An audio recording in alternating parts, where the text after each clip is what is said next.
Hello and welcome, disruptors. Welcome to another episode of Mindset Mastery Moments with Dr. Alisa Whyte, your number one mindset disruptor. Because guess what? Your mindset is the key to your success in your life, in your career, in your business, and in everything you do and everything that you're going to level up in and achieve. Hey, this is all about an audio-only moment to help you enhance your daily routines by providing new perspectives, encouraging your personal and professional growth, and pushing you beyond your comfort zone for optimum success. So let's dive right in today's episode.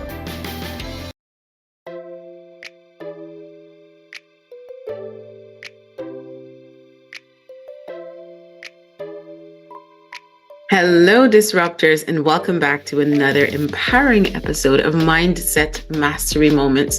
I'm your host, Dr. Alisa Whyte, and today we're unlocking the secrets to career growth through the entrepreneurial mindset. I have a question for you.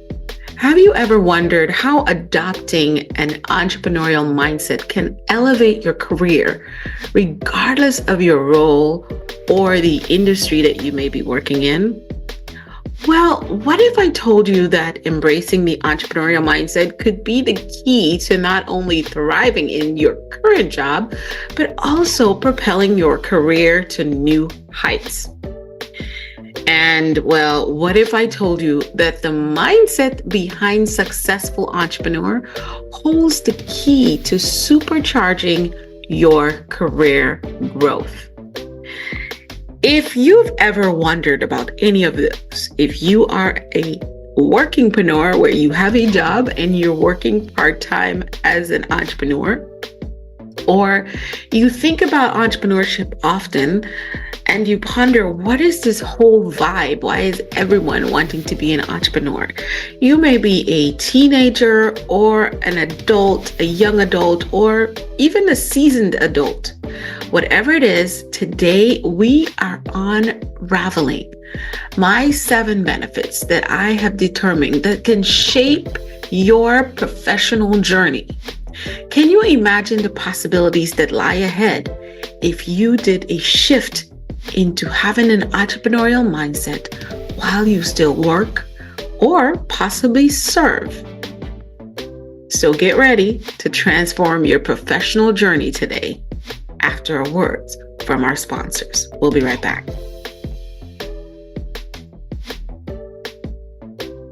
Welcome back.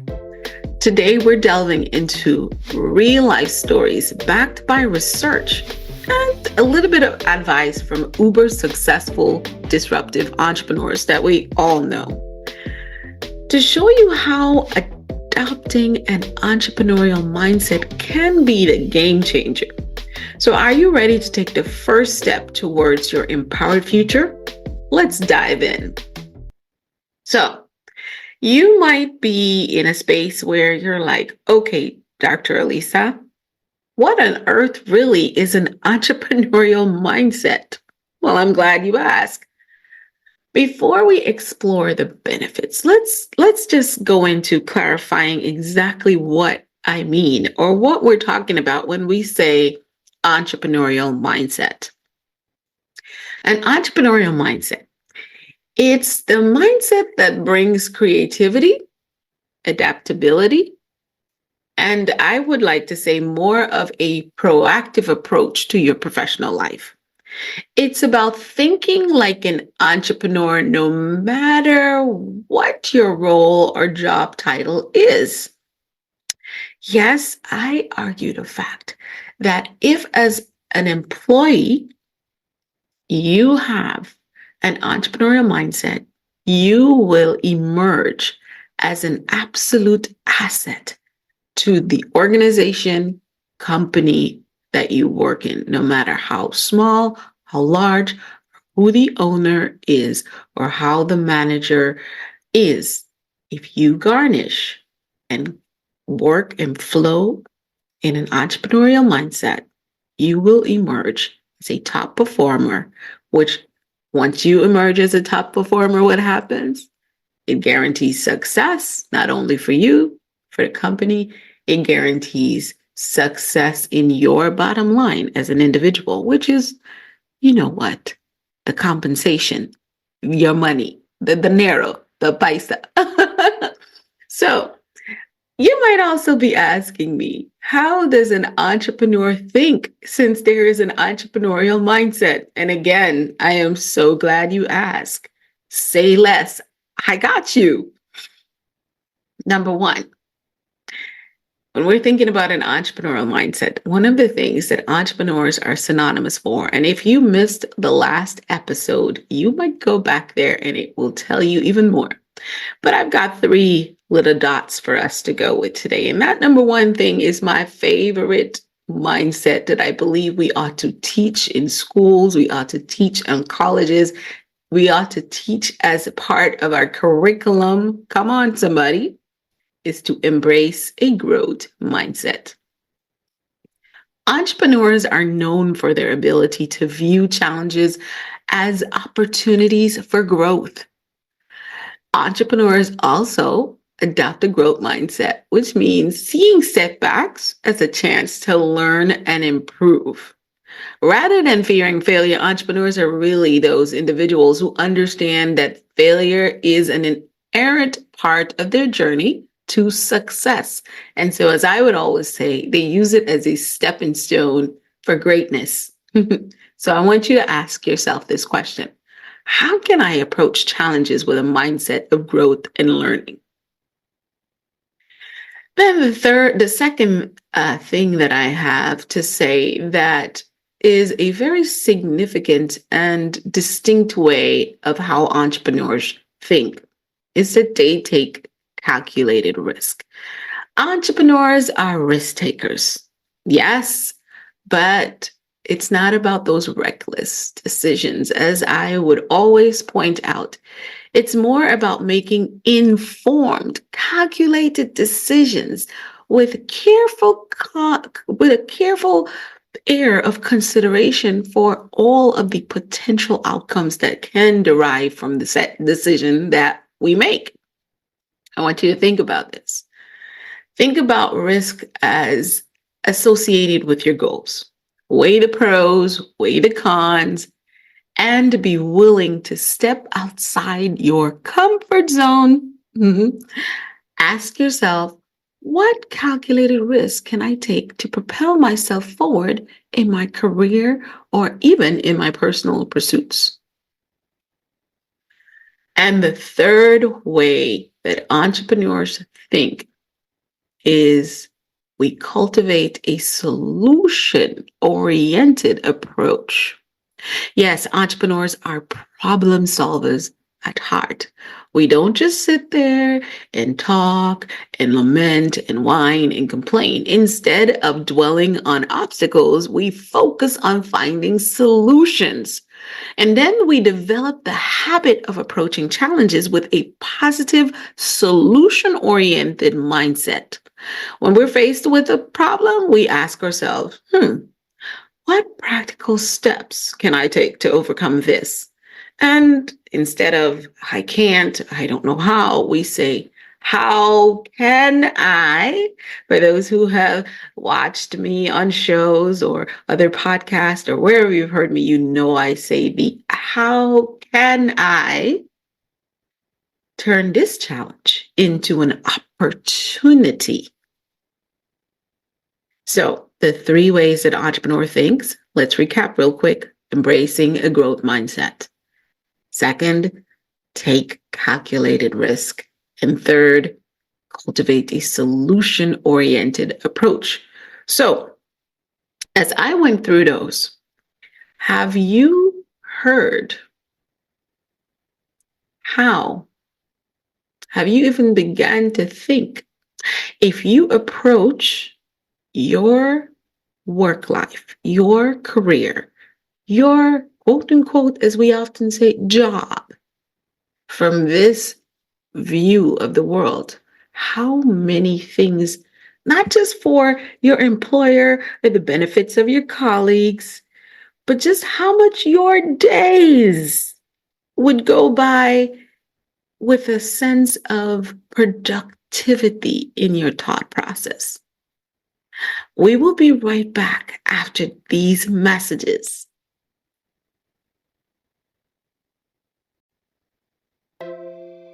Aha, we're back. And you've been thinking about it. I know you have.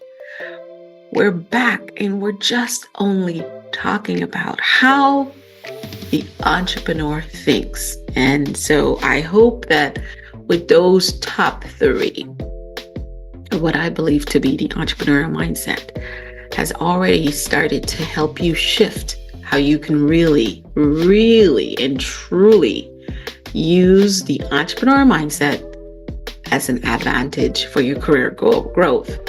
But that's not all I have for you today. Let's talk about my top 7 benefits of how an entrepreneurial mindset can help you shift and have great success in your career and your career growth.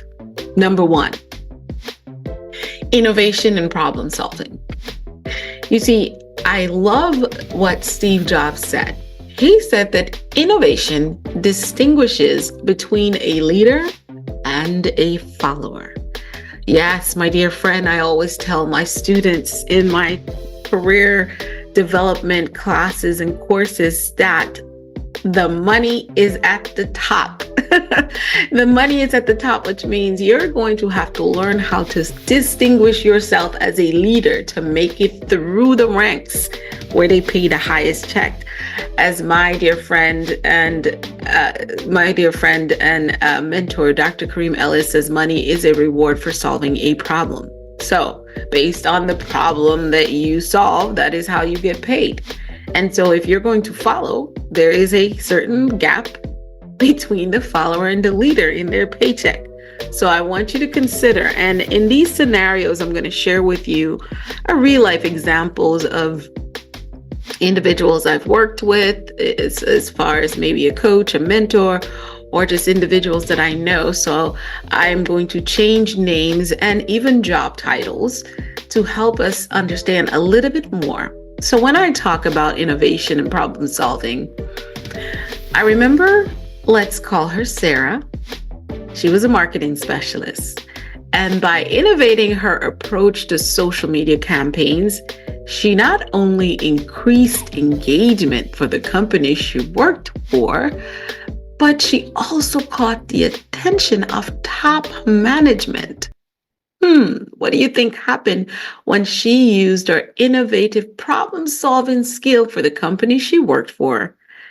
As a marketing specialist, she let them know that she was innovative, and she launched a social media campaign that increased the engagement and interaction of the company's customers, and obviously it affected the growth of customers and the level of interaction, affected how the company was viewed and also their bottom line. And so it helped propel her career forward. Sarah, in this case, used innovation and solved a problem for the employer that was not necessarily something within her job description. So I want to remind you that as you shift into using and embodying the entrepreneurial mindset as an employee, that it does have massive benefits, not just for the employer, but for yourself. Research has shown that companies that encourage employee innovation. So if you're on the other side, you're the entrepreneur, you are the business owner, you are the manager, you are the executive director of the board of trustees, whatever your title is. I want you to hear this too. Research has shown that companies that encourage employee innovation are 1.5 times more likely to have higher financial performance. And this is something that I am very, very passionate about. If we as leaders nurture the talent by provoking innovation and problem solving from everyone from the janitor up, we will see and more likely have a higher financial performance in our annual, even if we're already making millions of dollars. Let's talk about the second thing, that if we shift into an entrepreneurial mindset as an employee, we would see massive success in our career. That is initiative and proactivity. Yes, you want to show initiative and proactivity. Walt Disney wisely said, the way to get started is to quit talking and begin doing. And so if you're entrepreneur and you've been talking, you too need to learn about this as well. Stop dreaming. I say if you have a goal and you have a plan and then you have written your action steps, but you're not doing anything, you're daydreaming. Well, Walt Disney agreed with me. I want to tell you about someone, let's call him Mark. He was a sales executive. And by proactively identifying new markets and proposing strategic partnerships, he not only exceeded the targets, but also positioned himself as a leader within his sales team. You see, Mark was a fairly new, and in comparison to the individuals on his team, he was only on his team for about a year, and most everyone had been on the team for 6, 7, 4 years. So he was, quote unquote, the baby. But Mark was able to identify new markets, and then he bravely proposed his strategic partnership plan, and he exceeded the targets. And so he emerged as a leader on that team without being given the title. Research has shown that proactive employees are 85% more likely to be promoted. You want to go to that next level in that company you work with, or just in general? Because sometimes let's just be real. Sometimes your promotion comes from you applying for another position and leveraging your expertise. But I always say, don't run. Don't run from anything. Grow where you are. And once you know you have done everything you can in that situation, if it's truly time for you to move on, you will have a clear green light, and the opportunities where you seek will be seeking you. And there's where you enter. So while you're there, commit to being a person who shows initiative and someone who's very proactive, like Mark, knowing that you are backed by research where it says 85% of employees are more likely to be promoted. Okay, let's talk about the third benefit of owning and honing in on an entrepreneurial mindset as an employee. The third one is adaptability in a changing landscape. Listen. Right now, we're in the middle of the AI battle, controversy, whatever you want to call it, but it is here and it is not going anywhere. Just this week, I saw a social media post about the new AI called Optimus by Mr. Oh boy, it's our Tesla guy. And here I go. Completely brain freeze, but you know exactly who I'm talking about. He has brought the Optimus. So this technology and AI is not going anywhere. So if you become adaptable in a changing landscape of not just with technology, but just how that changes the ebbs and flow of the company. And listen, I have been a nonprofit leader, employee, all of it. And it is funny. We are the ones who switch and swap every single week, at least in our companies and organizations. And a lot of times it's because we are funded by government. And sometimes we have partners who sponsor us. And in that landscape is us meeting the requirements of each agreement that keeps the doors and the lights on, the doors open, not just for the people we serve, but also for the employees. So there's always change that sometimes seems completely overbearing. So if you switch to the mindset, this is where it has come from with my long history of serving in government and in government nonprofit, knowing that laws change and what we're guided by might be misinformation for 5 months on a new grant, but we just found out, oops, we've been missing something. Now we got to add it. Okay, I'm just being candid. This has been my experience. Charles Darwin's words in this case really resonates with me. And he said, it's not the strongest of the species that survive, nor the most intelligent, but the one that's most responsive to change. And so I want to share with you Emily, an IT professional that I worked with before. She stayed adaptable in the face of the technological shifts that came through. She not only retained her position, but became an invaluable asset to her company. You see, she was someone who initially had been trained, certified, had her master's degree already in information technology. But you know what we say about education in my part of the world as a workforce and development strategist is education serves very well. Number one, for you to have an information baseline. And if you're not using it to help you create ways and means for historical facts, and if you're not just using it for developing the discipline around completing something, and you're depending on it as the one thing that holds true forever, then you're definitely not using your education in the right way.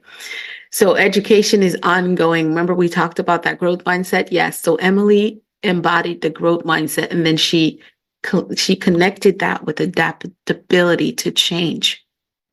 And when she embraced that her industry is ever evolving, and she was able to make the technological shifts, number one, in how she thinks, and opened up to new ways of being and thinking and operating, she retained her position, but also became an invaluable asset. You see, someone's always waiting to take your job. That's not a joke. It's true.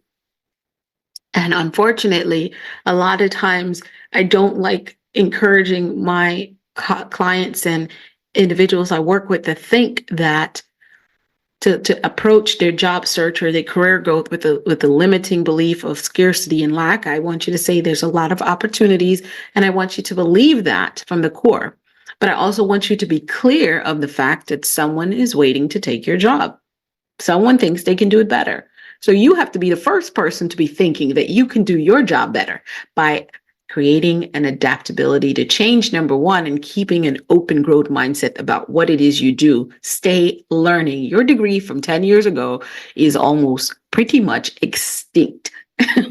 So a lot of what I know and a lot of how I grow is based on me reading. And I don't just read anything. I read periodicals, I read articles, and I also do heavy research on what it is I need in the areas I need to grow, in the areas that masters my expertise. And then I use my God-given ability to reason and understand and match that to bring. And this is why I can tell you that companies with adaptable employees are 2.5 times more likely to outperform their peers.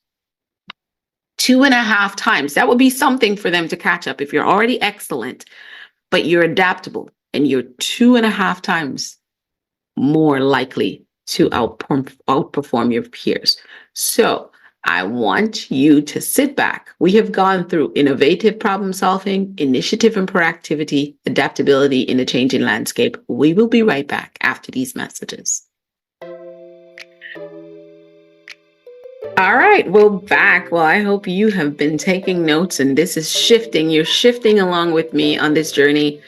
I thank you for your patience and your continued support of our podcast. We are so thrilled that we are in the top 100 in the USA and the United Kingdom in education and self-development. It is with great honor that I am so happy to bring these knowledge gems to help you grow in your life, your career, your business, and also just become an uber successful person and one that's fulfilled and empowered to make a difference in changing the world. So let's talk about number 4.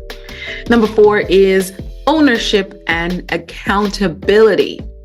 You see, Franklin Roosevelt said, the only limit to our realization of tomorrow will be our doubts of today. It's something that I sit and I ponder when I first saw it. Once I start to create limitations and doubts and disbelief today, those limitations that I create for myself are realized in my tomorrow. I usually say, when you plant the seed of a thought, that is what becomes your fruit for tomorrow and in your future in what you receive. Think, speak, do, become. So I want you to think of someone that I am familiar with. We're going to call him Alexander. Alexander, he was a project manager, and he took ownership of projects by being more accountable for how those projects were achieved and all the outcomes.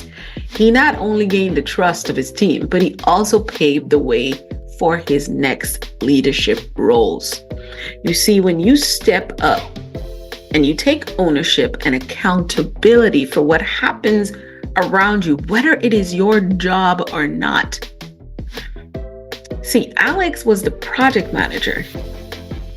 He had a team and his service is to facilitate that project.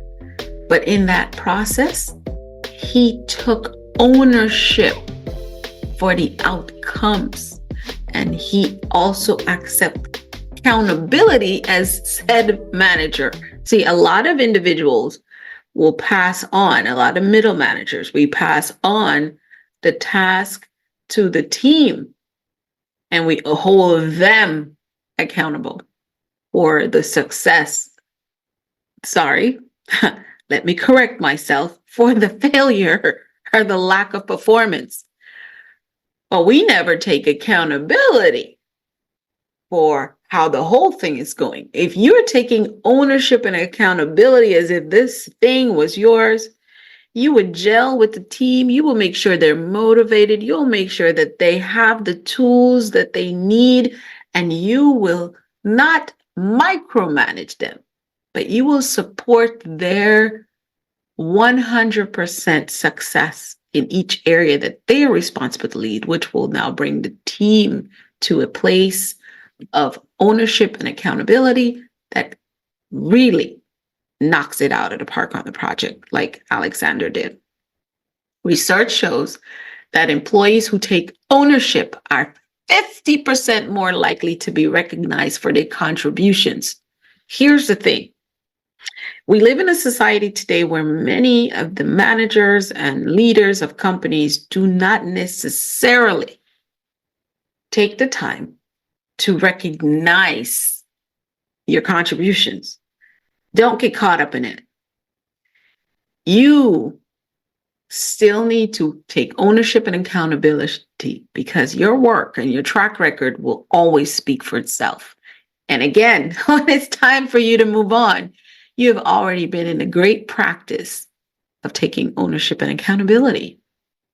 So let's go to number 5, networking and relationship building. We talked about this in our last episode.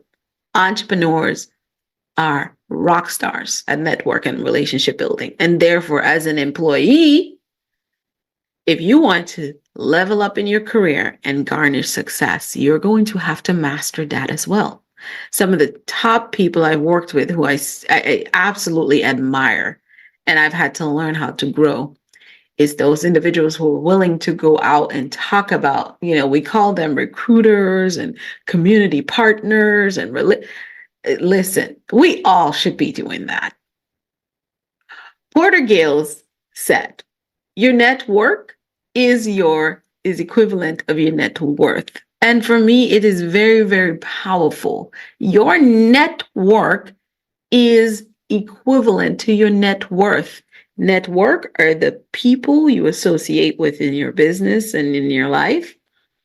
And your net worth is your bottom line, your assets, your money, right? So let's take example for Rachel. She was a finance professional, and by actively building relationships within and outside of her organization, she not only gained valuable insights, but also discovered new career opportunities. So you see, here's the thing. I had Rachel, and Rachel was off the she was out of employment for about 5 years. She had her baby girl, and she was not employed. And so she got a new position, and she was a finance professional, and she wanted to grow because she felt like she was behind being out of the workforce for about 5 years. Her baby girl is now in kindergarten. And what I watched her do was actively build relationships with everyone on the team, but she was also busy outside connecting with organizations and individuals that were experts, that were individuals who will help that company have a larger network. But guess what? Who else you think was getting a larger network while she was out there? She was. And when the company that she worked for had not recognized her worth and value that she brought, and they were playing around, she didn't even have to go look for a job. She had already offers from other individuals that she had so massively impressed in her networking and relationship building process. I want to remind you that while you may not really like talking to people, or sometimes we say, I don't like people, limiting beliefs, let it go. Be confident, go out there, ask questions, ask questions. If you don't have a lot to say, ask questions. Everyone loves the individual who submits through their mastery of teaching. We're all teachers, and we all have something valuable to give. So if you're able to ask great questions and be in groups and circles where professionals gather in your field, and you learn how to network and build relationships, research shows that 75% of employees say networking is critical to their professional success. I know it is to mine. This is how I've built a global network that is so solid across the globe, different languages, different cultures, because I became a networking queen more than anything, a collaborative individual as an entrepreneur and just as a person. I love it. Let's talk about number 6, continuous learning and development. Brian Herbert once said, the capacity to learn is a gift. The ability to learn is a skill. The willingness to learn is an absolute choice. Let me say that again, Brian Herbert, we're quoting him. He said, the capacity to learn is a gift. The ability to learn is actually a skill. And the willingness is 100% your choice. Let's talk about James. He was an HR specialist, and by continually seeking new skills and staying updated on the industry trends, he not only enhanced his expertise, but also positioned himself as the go-to resource within his department. You want to be in continuous learning and development so that you can become a tower of resource at that organization that you're working in. And when you're an entrepreneur, it becomes even more beneficial. But like we said, we're switching to an entrepreneurial mindset as an employee to level our success. Research has shown that employees who engage in continuous learning are 47% more likely to be promoted.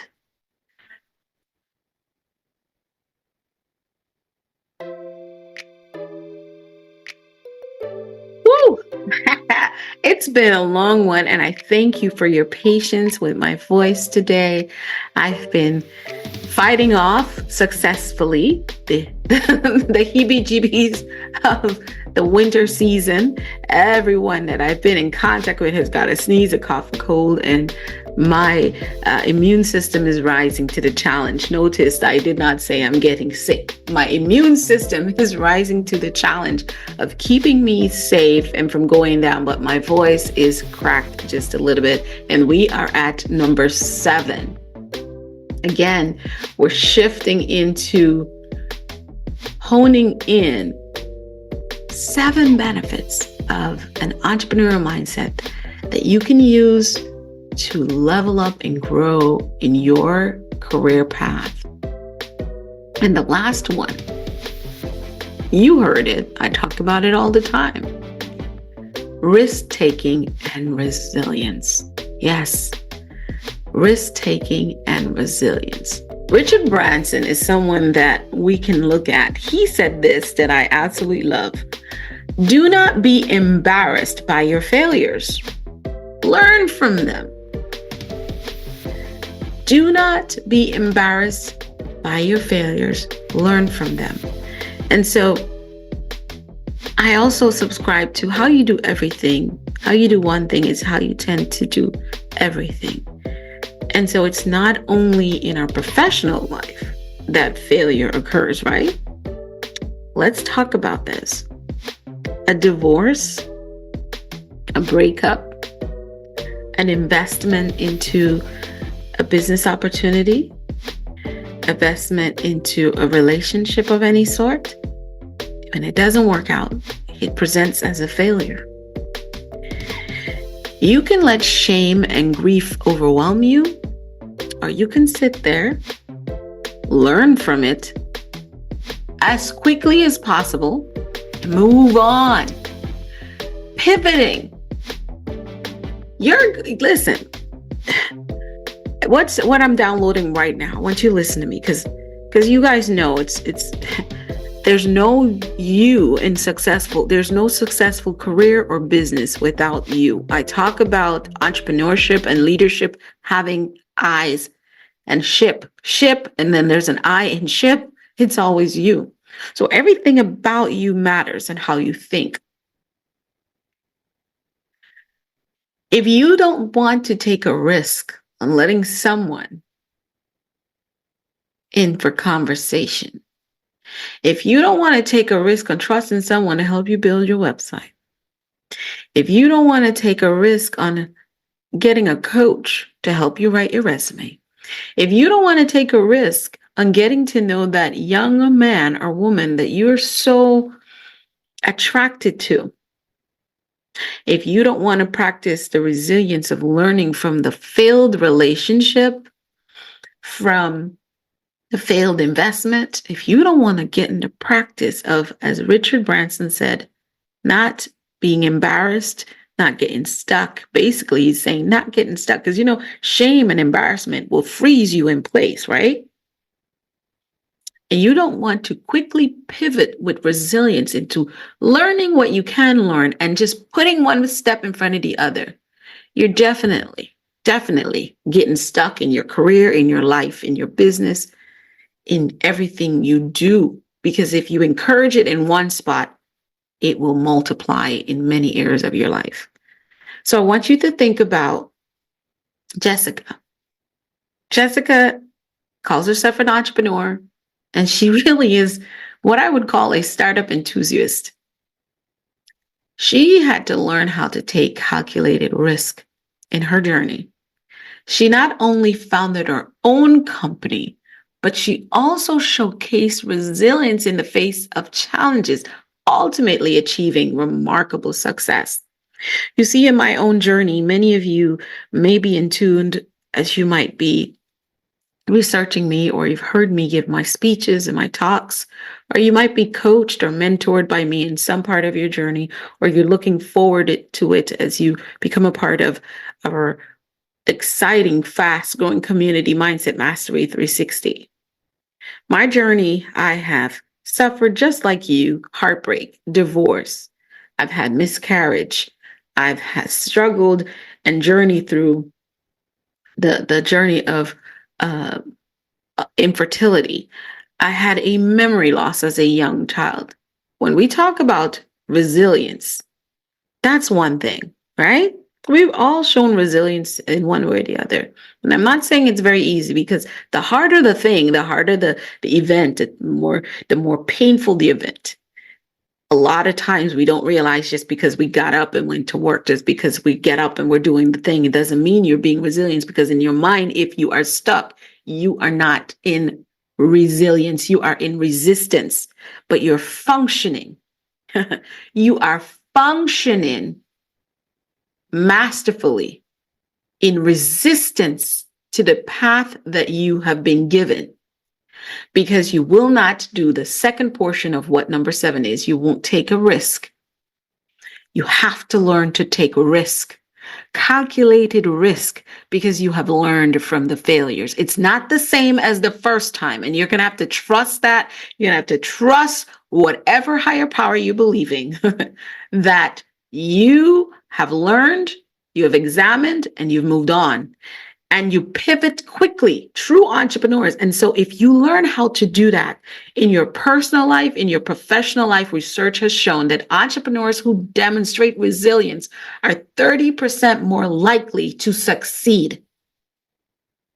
So if you're going to be here, and I wanted to linger, this episode is going to be a little bit longer than usual because this is so much of a mindset shift that's needed. Because let's face it, the one thing that I would always want to be remembered for in my legacy building is that once I show you how you are in your life, in your mind, in your brain, in your thoughts, in your thinking, is exactly what is tied to your success, whether you determine that you're going to go around living your purpose as an employee, an employer, an entrepreneur, whatever you call yourself, a workingpreneur, all of it matters, because how we do one thing is how we do everything. So resilience does not have resistance. I always say flow like water. Water does not stop when an obstacle is in its way. It doesn't even care. That's why we have falls. I'm from Guyana, South America. I was born and raised where we have the Kaitro Falls, which has the longest drop. The water flowing, and correct me if I'm wrong, friends, from the Patara River that flows down and goes down that fall at Kaitro there in beautiful Guyana, South America, does not care how we get excited about the drop, but the water does not care how deep of a drop it is, how long of a drop to get where it wants to go next. It just flows. It doesn't stop and be like, oh my gosh, this is a deep drop. I've never been here before. No, it takes the risk and it flows in resilience and it gets to where it wants to go next. So be like water and embrace risk-taking and resilience in your mind, in your thoughts, in your relationships, in your life, because you're blocking your success if you're already an entrepreneur. And if you're taking on what I'm giving you today to grow and succeed in your career as an employee, you're going to want to embrace that. So there we go, friends. We've got it. We've got it. We've got it. We did it.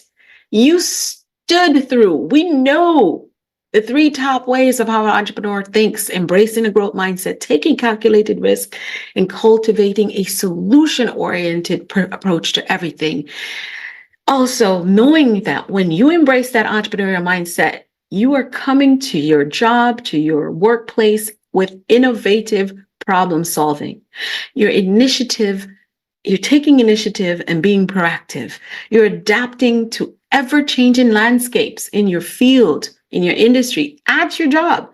You take ownership and accountability for whatever it is that you do, even when sometimes it doesn't seem like it was assigned to you. Number 5, you are embodying becoming a network king and queen by building relationships inside your organization and outside as well. And number 6, you are embracing continuous learning and development so you can be on top of what's new, what's trending in your industry, so you can shine and become the go-to resource where you work. And then last but not least, very significant, risk-taking and resilience. You embrace that, you embody that to become amongst the top 30% that succeed in whatever they put themselves to do. Listen, I just want to remind you that when an entrepreneurial mindset is the catalyst for your career journey, you're going to become a rock star. You're going to stand out. You're going to make more money. You're going to get the promotion. I want to encourage you to go back to this episode. I really took my time and broke it down for us so that you can incorporate this mindset into your professional life. And here's the thing, if you need some help connecting or leveling up in your purpose grounded career, or you still just even a little bit lost about what is my purpose grounded career, I don't know, I encourage you to connect with me. I specialize in helping you define your career pathway with action steps to job seeking, resume writing, interviewing, mapping out that pathway that takes you from to be a top employee or takes you from being an employee to an employer. Yes, I do definitely have the secret sauce to that. So book a strategy session with me and let's see how I can help you with getting to your next level in your career. The link will be in the description wherever you're listening to the podcast, or you can simply just go to my website, my main website, alisawhyte.com, click coaching, select career development.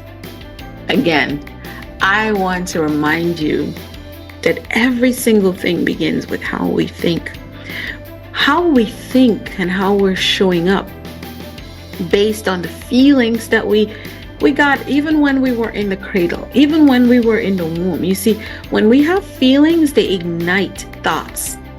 And you don't have to believe everything that pops into your head, because how you sow, what you sow, the amount of time and effort you sow into a thought, it will develop into what you will speak.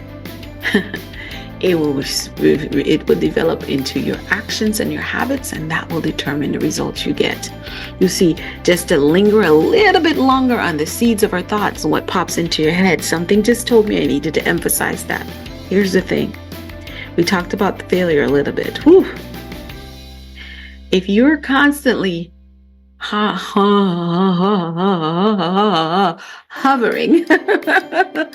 on the failures and you haven't learned from them, or your losses, or your hurts and your pains, you're going to get stuck with thoughts that will continue to create limiting beliefs about who you are and how you can succeed. So shift from allowing yourself to invest into thoughts that don't align with where you say you want to go, so the results you get and what you become is ultimately who you aspire to be, truly desire to be in this world. Take the risk, go get it, and remember that everything you do should be grounded in authenticity, in purpose, in what's true, what's right. I command and instruct you today to live passionately in purpose. And thank you for being here with me. Thank you for being a supporter. Like, share, and follow. Subscribe to the podcast. Connect with me on social media. Let us know in the comments how these episodes have been helping you grow. We want to see those feedbacks popping up wherever you listen. I know you're listening in the thousands. Thank you. But until next time, keep embracing the entrepreneurial spirit. Love, light, peace, and blessings. I'm Dr. Alisa Whyte, saying goodbye and see you next time.